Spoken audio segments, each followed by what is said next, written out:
ರಾಜ್ಯ ರಾಜಕಾರಣದ big day ಎಂದೇ ಆಗಸ್ಟ್ 29 ಇವತ್ತು ಎಲ್ಲರ ಕುತೂಹಲವನ್ನು ಕೆರಳಿಸಿದೆ. ರಾಜ್ಯದ ಮುಖ್ಯಮಂತ್ರಿಗಳ ವಿರುದ್ಧ ಮೂಢ ಹಗರಣಕ್ಕೆ ಸಂಬಂಧಪಟ್ಟಂತೆ ರಾಜ್ಯಪಾಲರು ಪ್ರಾಸಿಕ್ಯೂಷನ್ಗೆ ಅನುಮತಿಯನ್ನು ಕೊಟ್ಟಿರುವ ವಿರುದ್ಧ ಮುಖ್ಯಮಂತ್ರಿಗಳು ಹಾಗೂ ರಾಜ್ಯದ ಕಾಂಗ್ರೆಸ್ ಸರ್ಕಾರ ಹೈಕೋರ್ಟ್ನ ಮೊರೆಯನ್ನು ಹೋಗಿತ್ತು. ಇದೇ ಸಂದರ್ಭದಲ್ಲಿ ಇವತ್ತಿಗೆ ತೀರ್ಪನ್ನು ಕಾಯ್ದಿರಿಸಿದ್ದಂತಹ ಹೈಕೋರ್ಟ್ ಇವತ್ತು ಪ್ರತಿವಾದಿಗಳ ಒಂದು ವಾದವನ್ನು ಆಲಿಸಿ ಬಹುತೇಕ ಹಿಂದೆ ಒಂದು ಮಹತ್ವದ ತೀರ್ಪನ್ನು ಪ್ರಕಟ ಮಾಡುತ್ತೆ ಅಂತಕ್ಕಂಥ ಮಾಹಿತಿಗಳು ಬರ್ತಾ ಇರತಕ್ಕಂಥ ಈ ಸಂದರ್ಭದಲ್ಲಿ ರಾಜ್ಯದ ಮುಖ್ಯಮಂತ್ರಿಗಳು ಹಾಗೂ ಕಾಂಗ್ರೆಸ್ನ ನಾಯಕರಿಗೆ ಒಂದು ರೀತಿಯ ಡವಡವ ಶುರುವಾಗಿದೆ ಎನ್ನುವ ಒಂದು ಮಾತುಗಳು ಕೂಡ ಕೇಳಿ ಬರ್ತಾ ಇದ್ದಾವೆ. ಹಾಗಾದರೆ ಇವತ್ತು ಹೈಕೋರ್ಟ್ನಲ್ಲಿ ಯಾವ ರೀತಿಯ ತೀರ್ಪು ಬರ್ಬೋದು? ನಿಜಕ್ಕೂ ಕೂಡ ರಾಜ್ಯದ ಮುಖ್ಯಮಂತ್ರಿ ಸಿದ್ದರಾಮಯ್ಯನವರು ಸಂಕಷ್ಟಕ್ಕೆ ಒಳಗಾಗ್ತಾರಾ? ಒಂದು ವೇಳೆ ಮುಖ್ಯಮಂತ್ರಿ ಸಿದ್ದರಾಮಯ್ಯನವರ ಪರವಾಗಿ ಹೈಕೋರ್ಟ್ನಲ್ಲಿ ತೀರ್ಪು ಬಂದರೆ ಯಾವ ರೀತಿಯ ಪರಿಣಾಮ ಆಗುತ್ತೆ? ಅಥವಾ ಮುಖ್ಯಮಂತ್ರಿಗಳ ವಿರುದ್ಧ ರಾಜ್ಯಪಾಲರು ಪ್ರಾಸಿಕ್ಯೂಷನ್ಗೆ ಅನುಮತಿಯನ್ನು ಕೊಟ್ಟಿರ್ತಕ್ಕಂಥ ಒಂದು ವಿಚಾರವನ್ನು ಹೈಕೋರ್ಟ್ ಎತ್ತಿಡಿದ್ರೆ ಯಾವ ರೀತಿಯ ಒಂದು ಪರಿಣಾಮ ರಾಜ್ಯ ರಾಜಕಾರಣದಲ್ಲಿ ಉಂಟಾಗುತ್ತೆ ಅನ್ನೋದು ಇದೀಗ ತೀವ್ರ ಕುತೂಹಲವನ್ನು ಕೆರಳಿಸಿದೆ. ನಿಜಕ್ಕೂ ಕೂಡ ಮುಖ್ಯಮಂತ್ರಿ ಸಿದ್ದರಾಮಯ್ಯನವರ ವಿರುದ್ಧ ಪ್ರಾಸಿಕ್ಯೂಷನ್ಗೆ ಕೊಟ್ಟಿರ್ತಕ್ಕಂಥ ಅನುಮತಿ ಸರಿಯಾದ ಕ್ರಮ ಅಂತಕ್ಕಂಥ ಒಂದು ತೀರ್ಪು ಏನಾದರೂ ಬಂದರೆ ಆಗ ಮುಖ್ಯಮಂತ್ರಿಗಳು ತಮ್ಮ ಸ್ಥಾನಕ್ಕೆ ರಾಜೀನಾಮೆಯನ್ನು ಕೊಡ್ತಾರೆ ಅನ್ನುವ ಕುತೂಹಲ ಇಡೀ ರಾಜ್ಯದ ಮತದಾರರಲ್ಲಿ ಕೆರಳಿದೆ. ಬನ್ನಿ ಸ್ನೇಹಿತರೆ, ಇವತ್ತು ಕೋರ್ಟ್ನಲ್ಲಿ ಏನೆಲ್ಲ ಬೆಳವಣಿಗೆಗಳಾಗ್ಬೋದು, ನಿಜಕ್ಕೂ ಕೂಡ ಸಿದ್ದರಾಮಯ್ಯನವರ ಪರವಾಗಿ ತೀರ್ಪು ಬಂದರೆ ಏನಾಗ್ಬೋದು, ಸಿದ್ದರಾಮಯ್ಯನವರ ವಿರುದ್ಧವಾಗಿ ತೀರ್ಪು ಬಂದರೆ ಏನಾಗ್ಬೋದು ಅನ್ನೋದನ್ನು ಒಂದು ಸರಿ ತಿಳ್ಕೊಂಡು ಬರೋಣ. ಅದಕ್ಕಿಂತ ಮುಂಚೆ ನೀವಿನ್ನು ನನ್ನ ಇಟ್ಗೆ ಹೇಮಂತ್ ಯೂಟ್ಯೂಬ್ ಚಾನಲ್ಗೆ ಸಬ್ಸ್ಕ್ರೈಬ್ ಮಾಡಿಲ್ಲ ಅಂದರೆ ದಯವಿಟ್ಟು ಸಬ್ಸ್ಕ್ರೈಬ್ ಮಾಡಿಕೊಂಡು ಬೆಲ್ ಬಟನ್ನ ಕ್ಲಿಕ್ ಮಾಡಿ. ನಾನು ಕೊಡ್ತಕ್ಕಂಥ ಮಾಹಿತಿ ನಿಮ್ಗೆ ಇಷ್ಟ ಆಗಿದ್ದರೆ ಈ ವಿಡಿಯೋಗೆ ಲೈಕ್ ಮಾಡಿ, ಶೇರ್ ಮಾಡಿ, ಕಮೆಂಟ್ ಮಾಡಿ. ಸ್ನೇಹಿತರೆ, ಇಡೀ ರಾಜ್ಯದ ಗಮನ ಸೆಳೆದಿರ್ತಕ್ಕಂಥ ಮೂಢ ಹಗರಣದ ವಿರುದ್ಧ ಇವತ್ತು ಒಂದು ಮಹತ್ವದ ತೀರ್ಪು ಬರುತ್ತೆ ಅಂತಕ್ಕಂಥ ಮಾತುಗಳು ಈಗ ಕೇಳಿ ಬರ್ತಾ ಇದ್ದಾವೆ. ಮುಖ್ಯಮಂತ್ರಿ ಸಿದ್ದರಾಮಯ್ಯನವರ ವಿರುದ್ಧ ತುರಾತುರಿಯಲ್ಲಿ ಈ ರಾಜ್ಯಪಾಲರು ಪ್ರಾಸಿಕ್ಯೂಷನ್ಗೆ ಅನುಮತಿಯನ್ನು ಕೊಟ್ಟಿದ್ದಾರೆ ಅಂತಕ್ಕಂಥ ಒಂದು ಅಂಶವನ್ನು ಪ್ರಸ್ತಾಪಿಸಿ ರಾಜ್ಯದ ಕಾಂಗ್ರೆಸ್ ಸರ್ಕಾರ ಇದೀಗ ಹೈಕೋರ್ಟ್ನ ಮೊರೆಯನ್ನು ಹೋಗಿದೆ. ಕಳೆದ ಹಿಂದಿನ ವಾರ ಸಿದ್ದರಾಮಯ್ಯನವರ ಪರವಾದ ವಕೀಲರ ವಾದವನ್ನು ಆಲಿಸಿದ್ದಂತಹ ಹೈಕೋರ್ಟ್ ಇವತ್ತಿಗೆ ಆ ಒಂದು ಪ್ರಕರಣವನ್ನು ಮುಂದೂಡಿತ್ತು. ಇವತ್ತು ಖಾಸಗಿ ದೂರುದಾರರು ಹಾಗೂ ರಾಜ್ಯಪಾಲರ ಪರವಾಗಿರ್ತಕ್ಕಂಥ ವಕೀಲರ ವಾದವನ್ನು ಹೈಕೋರ್ಟ್ ಆಲಿಸುತ್ತೆ.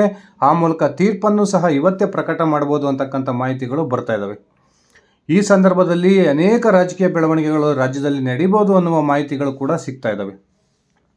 ಒಂದು ವೇಳೆ ರಾಜ್ಯದ ಸಿದ್ದರಾಮಯ್ಯನವರ ವಿರುದ್ಧವಾಗಿ ಏನಾದರೂ ತೀರ್ಪು ಬಂದರೆ ಅದು ರಾಜ್ಯ ರಾಜಕಾರಣದಲ್ಲಿ ಬಹುದೊಡ್ಡ ಅಲ್ಲೋಲ ಕಲ್ಲೋಲವನ್ನು ಕೂಡ ಸೃಷ್ಟಿ ಮಾಡ್ಬೋದು ಅನ್ನುವ ಮಾತುಗಳು ಕೂಡ ಕೇಳಿ ಬರ್ತದೆ.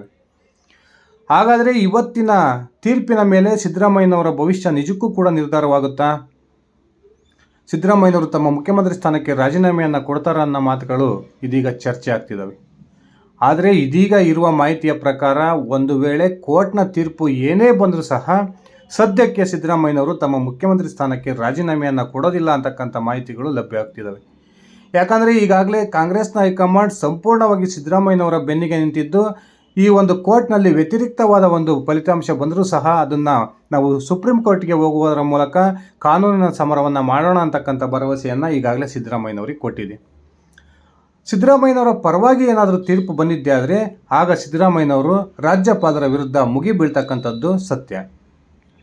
ರಾಜ್ಯಪಾಲರು ಕೇವಲ ರಾಜಕೀಯ ದುರುದ್ದೇಶಕ್ಕಾಗಿ ನನ್ನ ಮೇಲೆ ಪ್ರಾಸಿಕ್ಯೂಷನ್ಗೆ ಅನುಮತಿಯನ್ನು ಕೊಟ್ಟಿದ್ದರು, ಈಗ ರಾಜ್ಯಪಾಲರು ತಪ್ಪು ಮಾಡಿದ್ದಾರೆ ಅಂತಕ್ಕಂಥದ್ದನ್ನು ಕೋರ್ಟ್ ಎತ್ತಿಡಿದಿದೆ ಅಂತಕ್ಕಂಥ ಅಂಶವನ್ನು ಇಟ್ಕೊಂಡು ಕೇಂದ್ರ ಸರ್ಕಾರ ಮತ್ತು ರಾಜ್ಯದ ಮೈತ್ರಿ ಪಕ್ಷಗಳ ಮೇಲೆ ಕಾಂಗ್ರೆಸ್ ಮುಗಿ ಬೀಳತಕ್ಕಂಥ ಸಾಧ್ಯತೆಗಳು ಹೆಚ್ಚಾಗಿದ್ದಾವೆ. ಒಂದು ವೇಳೆ ಸಿದ್ದರಾಮಯ್ಯನವರ ವಿರುದ್ಧವಾಗಿ ಏನಾದರೂ ತೀರ್ಪು ಬಂದರೆ ಆಗ ಪ್ರತಿಪಕ್ಷಗಳಿಗೆ ಒಂದು ರೀತಿಯ ನೈತಿಕ ಜಯ ಸಿಕ್ಕಂಗಾಗುತ್ತೆ. ಅಂತಹ ಸಂದರ್ಭದಲ್ಲಿ ಪ್ರತಿಪಕ್ಷಗಳು ಸಹಜವಾಗಿಯೇ ಮುಖ್ಯಮಂತ್ರಿಗಳು ನೈತಿಕ ಹೊಣೆಯನ್ನು ಹೊತ್ತು ರಾಜೀನಾಮೆಯನ್ನು ಕೊಡಬೇಕು ಅನ್ನುವ ಆಗ್ರಹವನ್ನು ಮಾಡ್ತಾರೆ ಅಂತಕ್ಕಂಥ ಮಾತುಗಳು ಕೇಳಿ ಬರ್ತಾ ಇದ್ದಾವೆ. ಸಿದ್ದರಾಮಯ್ಯನವರ ವಿರುದ್ಧವಾಗಿ ಏನಾದರೂ ತೀರ್ಪು ಇವತ್ತು ಪ್ರಕಟವಾಗಿದ್ದೇ ಆದರೆ ಸಿದ್ದರಾಮಯ್ಯನವರು ಆಗ ಯಾವುದೇ ಕಾರಣಕ್ಕೂ ರಾಜೀನಾಮೆಯನ್ನು ತಕ್ಷಣಕ್ಕೆ ಕೊಡಲ್ಲ ಅನ್ನುವ ಮಾಹಿತಿಗಳು ಕೂಡ ಸಿಗ್ತಾ ಇದ್ದು ಈ ಒಂದು ಕೋರ್ಟ್ನ ತೀರ್ಪಿನ ವಿರುದ್ಧ ಸುಪ್ರೀಂ ಕೋರ್ಟ್ನ ಕದವನ್ನು ಕೂಡ ತಟ್ಟಬೋದು ಅನ್ನುವ ಮಾಹಿತಿಗಳು ಕೂಡ ಬರ್ತಾ ಇದ್ದಾವೆ. ಆದರೆ ಇವತ್ತೇ ಕೋರ್ಟ್ನಲ್ಲಿ ತೀರ್ಪು ಬರುತ್ತೆ ಅಂತಕ್ಕಂಥ ಒಂದು ಯಾವುದೇ ನಂಬಿಕೆ ಕೂಡ ಇಲ್ಲ. ಯಾಕಂದರೆ ಇದೀಗ ರಾಜ್ಯಪಾಲರ ಪರವಾಗಿರ್ತಕ್ಕಂಥ ವಕೀಲ ಇವತ್ತು ವಾದವನ್ನು ಮಂಡಿಸ್ತಾರೆ. ಆ ವಾದವನ್ನು ಮಂಡಿಸಿದ ನಂತರ ಹೈಕೋರ್ಟ್ ಇವತ್ತು ತೀರ್ಪನ್ನು ಕೊಡ್ಬೋದು ಅಥವಾ ಈಗ ಈ ಒಂದು ತೀರ್ಪಿನ ಕಾಯ್ದಿರಿಸತಕ್ಕಂಥ ಸಾಧ್ಯತೆಗಳು ಕೂಡ ಇದ್ದಾವೆ. ಒಂದು ವೇಳೆ ಇವತ್ತೇ ತೀರ್ಪು ಪ್ರಕಟ ಆಗಿ ಸಿದ್ದರಾಮಯ್ಯನವರ ವಿರುದ್ಧ ಏನಾದರೂ ತೀರ್ಪು ಬಂದಿದ್ದೇ ಆದರೆ ಆಗ ಸಿದ್ದರಾಮಯ್ಯನವರಿಗೆ ನೈತಿಕವಾಗಿ ಬಹುದೊಡ್ಡ ಸಂಕಷ್ಟ ಎದುರಾಗುತ್ತೆ ಅನ್ನುವ ಮಾತುಗಳು ಕೂಡ ಕೇಳಿ ಬರ್ತವೆ. ಒಂದು ವೇಳೆ ಸಿದ್ದರಾಮಯ್ಯನವರ ಪರವಾಗಿ ತೀರ್ಪು ಏನಾದರೂ ಬಂದರೆ ಸಿದ್ದರಾಮಯ್ಯನವರು ಒಂದು ರಾಜಕೀಯವಾಗಿ ಮತ್ತಷ್ಟು ಗಟ್ಟಿ ಆಗ್ತಾರೆ ಅನ್ನುವ ಮಾತುಗಳು ಕೂಡ ಕೇಳಿ ಬರ್ತಾ ಇದ್ದಾವೆ. ಈಗಾಗಲೇ ಇಡೀ ರಾಜ್ಯದ ಅಹಿಂದ ವರ್ಗಗಳ ಸಂಪೂರ್ಣ ಬೆಂಬಲವನ್ನು ಪಡೆದುಕೊಂಡಿರ್ತಕ್ಕಂಥ ಸಿದ್ದರಾಮಯ್ಯನವರು ತನ್ನ ಸ್ವಪಕ್ಷೀಯರ ವಿರುದ್ಧವೇ ವಾಗ್ದಾಳಿಯನ್ನು ನಡೆಸ್ತಾ ಇರತಕ್ಕಂಥದ್ದನ್ನು ನಾವೆಲ್ಲ ನೋಡಿದ್ದೀವಿ. ಇವತ್ತು ಕೋರ್ಟ್ ಕೊಡಬಹುದಾದಂತಹ ತೀರ್ಪು ಅತ್ಯಂತ ಕುತೂಹಲಕ್ಕೆ ಕಾರಣವಾಗಿದ್ದು ಸಿದ್ದರಾಮಯ್ಯನವರ ರಾಜಕೀಯ ಭವಿಷ್ಯ ಇವತ್ತೇ ನಿರ್ಧಾರ ಆಗುತ್ತೆ ಅನ್ನುವ ಮಾತುಗಳು ಕೂಡ ಕೇಳಿ ಬರ್ತಾ ಇದ್ದಾವೆ. ಈಗಾಗಲೇ ಸಿದ್ದರಾಮಯ್ಯನವರಿಗೆ ಏನು ತೀರ್ಪು ಬರ್ಬೋದು ಅಂತಕ್ಕಂಥ ಒಂದು ಸ್ಪಷ್ಟ ಮಾಹಿತಿಗಳು ಕೂಡ ಇದ್ದು ಸಿದ್ದರಾಮಯ್ಯನವರು ಕೂಡ ಪ್ಲಾನ್ ಬಿ ಅನ್ನು ಸಹ ರೆಡಿ ಮಾಡ್ಕೊಂಡಿದ್ದಾರೆ ಅನ್ನುವ ಒಂದು ಮಾತುಗಳು ರಾಜ್ಯದ ಕಾಂಗ್ರೆಸ್ ವಲಯದಿಂದ ಕೇಳಿ ಬರ್ತಾ ಇದ್ದಾವೆ. ಸಿದ್ದರಾಮಯ್ಯನವರ ವಿರುದ್ಧವಾಗಿ ಏನಾದರೂ ತೀರ್ಪು ಬಂದರೆ ಆಗ ಈ ಕೇಂದ್ರ ಸರ್ಕಾರ ರಾಜ್ಯಪಾಲರನ್ನು ತಮ್ಮ ಒಂದು ಕಪಿಮುಷ್ಟಿಯಲ್ಲಿ ಇಟ್ಕೊಂಡಿದೆ. ರಾಜ್ಯಪಾಲರು ಕೇಂದ್ರದ ಕೈಗೊಂಬೆಯಾಗಿ ಆಡಳಿತವನ್ನು ನಡೆಸ್ತಾ ಇದ್ದಾರೆ.